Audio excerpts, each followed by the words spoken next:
हे दोस्तों, आपका स्वागत है स्कैरी डायरी में।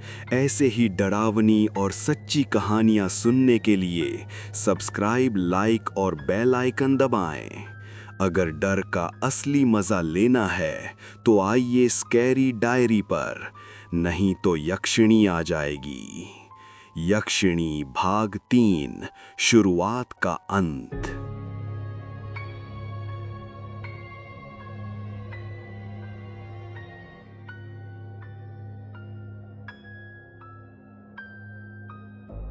गोल्डी की बात सुनकर चारों दोस्त जोर जोर से हंसने लगे। माहौल हल्का हो गया था। राहुल ने गाड़ी का स्टीयरिंग सीधा सीगल पैलेस की तरफ मोड़ दिया। कुछ ही देर बाद पांचों दोस्त उस जगह खड़े थे, बिल्कुल उसी जगह जहां कल राकेश की मौत हुई थी। उनके सामने खड़ा था एक शानदार, पुराना और भयानक सा पैलेस, सीगल पैलेस। चारों तरफ ऊंचे ऊंचे पहाड़, घना जंगल और उन सब के बीच खड़ा हुआ ये पैलेस किसी रॉयल सपने जैसा लग रहा था। टीना हैरानी से बोली, वाह राहुल, ये जगह तो सच में अनबिलीवेबल है। मुझे अपनी आंखों पर भरोसा ही नहीं हो रहा। तुम्हारा दिमाग कमाल का है। यहां तो एक लग्जरी 5 स्टार होटल बन सकता है। देखो ना, चारों तरफ पहाड़, जंगल, शांति। ये पैलेस तो ताजमहल जैसा लग रहा है।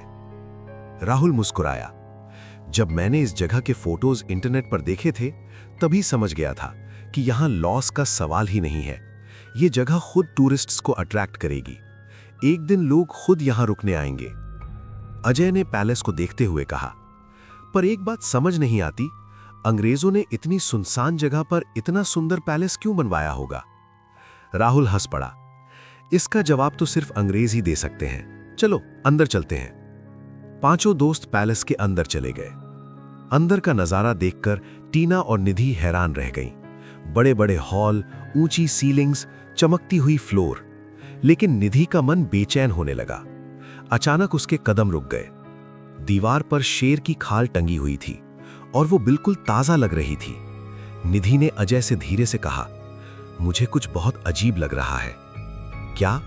अजय ने पूछा। ये पैलेस सालों से वीरान है, फिर भी यहां एक भी मकड़ी का जाला नहीं है, धूल तक नहीं। और ये शेर की खाल, लगता है जैसे इसे कल ही मारा गया हो। अजय भी सीरियस हो गया। सच कहूं, ये बात मुझे भी काफी देर से परेशान कर रही है। उन दोनों के चेहरे देखकर राहुल और टीना भी पास आ गए। अजय ने राहुल से पूछा, जो फोटोज तूने देखे थे, क्या उनमें भी पैलेस इतना साफ था?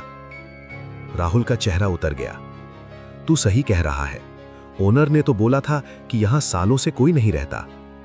टीना ने बात संभाली। अरे यार, हो सकता है ओनर ने साफ सफाई करवा दी हो। राहुल ने आधा पैसा दे दिया है ना।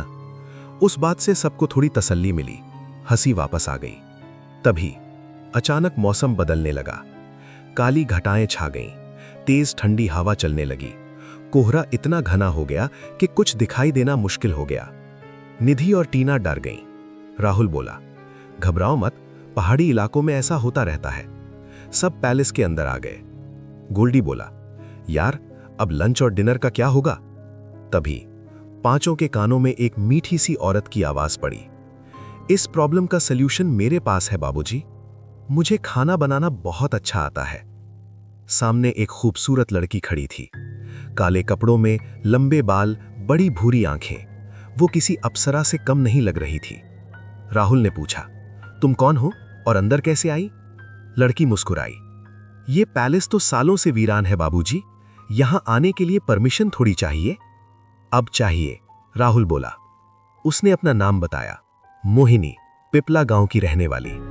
उसने यक्षिणी का जिक्र किया। पांचों एक दूसरे को देखने लगे। आखिर गोल्डी के कहने पर उसे खाना बनाने दिया गया। मोहिनी मुस्कुराई। उसकी आंखों में अजीब सी चमक थी, जैसे वो जीत चुकी हो। रात गहरी हो चुकी थी। खाना बहुत टेस्टी था, लेकिन खाने के बाद गोल्डी की तबीयत बिगड़ने लगी। उसकी आंखें लाल हो गईं। वो अजीब सी हंसी हंसने लगा। अचानक पैलेस की लाइट्स बंद हो गईं। एक भयानक चीख गूंजी। मोहिनी की आवाज बदल चुकी थी।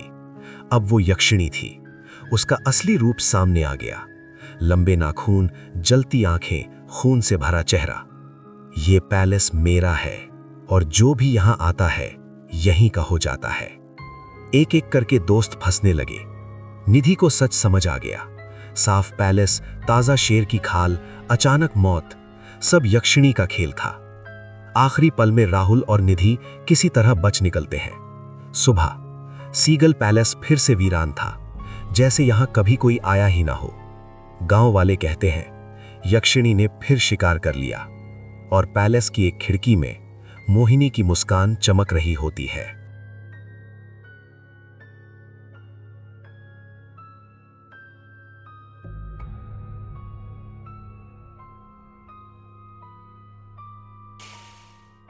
देख लिया,